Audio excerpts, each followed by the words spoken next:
दोस्तों आप सबका स्वागत है आज के इस वीडियो में। इसके पहले बहुत से बच्चों ने हमसे पूछा था कि कौन-कौन सी एलोपैथ की दवाएँ आयुर्वेद के जो प्रैक्टिशनर हैं वो लिख सकते हैं। तो दोस्तों इस मामले में तो जो भी राज्य हैं सबके अलग-अलग नियम हैं, सबके अलग-अलग कानून हैं, अलग-अलग रूल्स रेगुलेशन हैं। लेकिन उत्तर प्रदेश में कुछ सालों पहले एक आदेश जारी हुआ था कि आयुर्वेद के जो भी चिकित्सक हैं, रजिस्टर्ड प्रैक्टिशनर हैं, वो किन-किन दवाओं को लिख सकते हैं। तो काफ़ी लंबी लिस्ट है इसमें और मुझे लगता है कि जो रूटीन प्रैक्टिस में है, वो सारी दवाएँ इसमें उपलब्ध है, जिससे कि आप कर सकते हैं।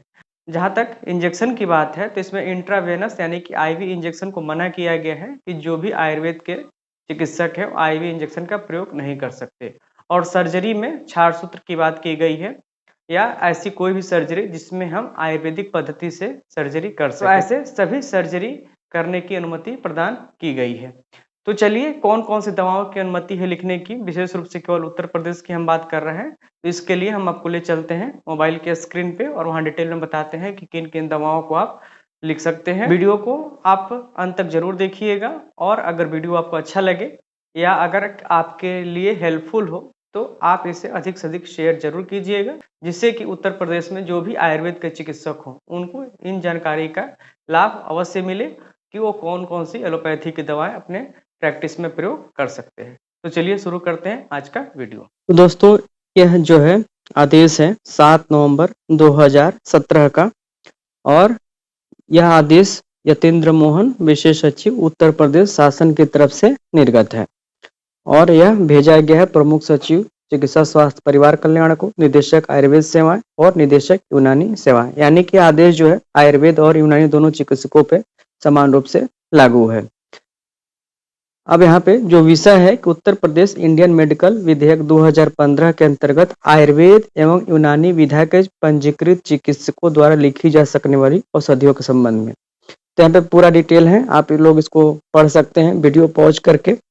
और 13/11/2017 को यह आदेश माननीय निदेशक द्वारा समस्त प्रधानाचार्य राजकीय आयुर्वेद कॉलेज, समस्त क्षेत्रीय आयुर्वेदिक एवं यूनानी अधिकारी उत्तर प्रदेश और रजिस्ट्रार आयुर्वेदिक एवं यूनानी तिब्बती चिकित्सा पद्धति बोर्ड को अग्रसारित कर दिया गया है।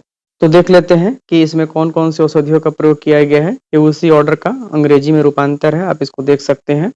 मूल रूप से यह आदेश जो है 9 अक्टूबर 2015 का था। जो दवाओं की सूची है इसमें कि drugs that can be prescribed by a registered Ayurvedic और Unani practitioners within state of Uttar Pradesh, यानी कि यह आदेश उत्तर प्रदेश में पंजीकृत चिकित्सक हैं और जो उत्तर प्रदेश में ही अपनी सेवाएं दे रहे हैं उन्हीं पे लागू है। तो जो इसमें ड्रग्स है वो है antacids, S2 receptor blockers, proton pump inhibitors, antihistaminics, यानी कि रेंटिडीन ग्रुप के दवाएं या फेमोटिडीन है, इस टाइप की दवाएं या जितने भी रेवेप्राजोल, ओमेप्राजोल, एसोमेप्राजोल, इस टाइप की जो भी दवाएं हैं, पेंटोप्राजोल, ये आप लिख सकते हैं। एंटीबायोटिक्स में कोट्रिमोक्साजोल, ट्राइमेथोप्रिम, नॉरफ्लोक्सासिन, क्यूनोलोन्स में जितने आपके सिप्रोफ्लोक्सासिन है, ऑफ्लोक्सासिन है, आप उनको लिख सकते हैं। टेट्रासाइक्लिन लिख सकते हैं। जेंटामाइसिन यानी कि जो अमीनोग्लाइकोसाइड्स ग्रुप की हैं उनको आप लिख सकते हैं। सेफेलोस्पिरिन ग्रुप्स की वो सभी दवाएं जो ओरली दे सकते हैं आप उनको लिख सकते हैं, जिसमें कि आपका सेफुरोक्साइम और सेफेक्जिम बहुत आसानी से आप इसको प्रयोग कर सकते हैं। एरिथ्रोमाइसिन दे सकते हैं। नाइट्रोफ्रंटाइन जो यूटीआई में प्रयोग किया जाता है आप दे सकते हैं। मेट्रोनिडाजोल, टिंडाजोल, ये सब आप प्रयोग कर सकते हैं। एम्पिसिलिन दे सकते हैं। जो एटीटी की दवाएं हैं इसमें आइसोनियाजाइड, ट्रिफेम्पसिन, एथेम्ब्यूटाल और पायराजिनामाइड, इनको आप प्रयोग कर सकते हैं।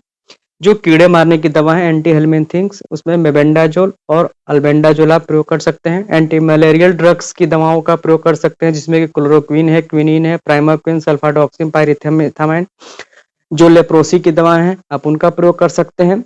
जो एंटी अमीबिक दवाएं हैं मेट्रोनिडाजोल, टिंडाजोल, इनको आप प्रयोग कर सकते हैं। जो एंटी स्कैबीज है उनको आप प्रयोग कर सकते हैं। जितने भी टॉपिकल एंटी फंगल्स हैं उनका प्रयोग कर सकते हैं। एंटीवायरल का प्रयोग कर सकते हैं। जो एंटी कोलिनर्जिक ड्रग्स हैं यानी कि एंटी एस्पाज्मोटिक, उसमें डाइसाइक्लोमिन का प्रयोग कर सकते हैं। एंटी एमेटिक्स ड्रग का प्रयोग कर सकते हैं। इसके अलावा जो लैक्जेटिव्स हैं, ओरल रिहाइड्रेशन सॉल्यूशन यानी कि ओआरएस, जितने भी हिमैटिनिक्स और विटामिन यानी कि आयरन और मल्टीविटामिन के सप्लीमेंट्स हैं आप उनका प्रयोग कर सकते हैं। ब्रोंकोडायलेटर्स, जिसमें कि प्रमुख रूप से साल्बुटामोल है, थियोफाइलिन है, अमीनोफाइलिन है। यही प्रैक्टिस में जनरली यूज भी की जाती हैं और आप इनका प्रयोग कर सकते हैं। जो एक्सपेक्टोरेंट है यानी कि जो कफ सिरप है, आप उनको लिख सकते हैं। ओरल कंट्रासेप्टिव्स दे सकते हैं। जेंसियन वायलेट 1% सॉल्यूशन दे सकते हैं। माइकोनाजोल का क्रीम दे सकते हैं। विटामिन ए की liquid, vitamin B complex, folic acid, Xylocaine local, ये सारी दवाएं आप इसमें प्रयोग कर सकते हैं। और इसके बाद जो इम्पोर्टेंट पॉइंट है कि referral of all sick patients after initial management first aid, यानी कि कोई क्रिटिकल पेशेंट आता है तो आप उसका फर्स्ट एड करके, इनिशियल मैनेजमेंट करके आप उसको रिफर कर देना चाहिए। प्रोसीजर्स कौन कौन से नहीं अलाउड है, उसमें है कि जो मेडिको लीगल केसेज हैं उनको आपको नहीं करना है। पोस्टमार्टम नहीं करना है। आईवी इंजेक्शंस आपको नहीं प्रयोग में लाना है। सर्जिकल प्रोसीजर्स आपको नहीं करने हैं अदर देन जो प्योर आयुर्वेदिक या यूनानी सर्जिकल प्रोसीजर्स हैं, जैसे कि एनोरेक्टल में छार सूत्र है, छार कर्म है, अग्नि कर्म है, ये सब आप कर सकते हैं। इसके अलावा सर्जिकल प्रोसीजर्स नहीं कर सकते। ये उसी आदेश की हिंदी ट्रांसलेशन है, आप देख सकते हैं। जो हमने बताया है वही सब चीजें यहाँ पे हिंदी में लिखी हुई हैं और जो ड्रग्स हैं सेम वही है, उसी का हिंदी ट्रांसलेशन है।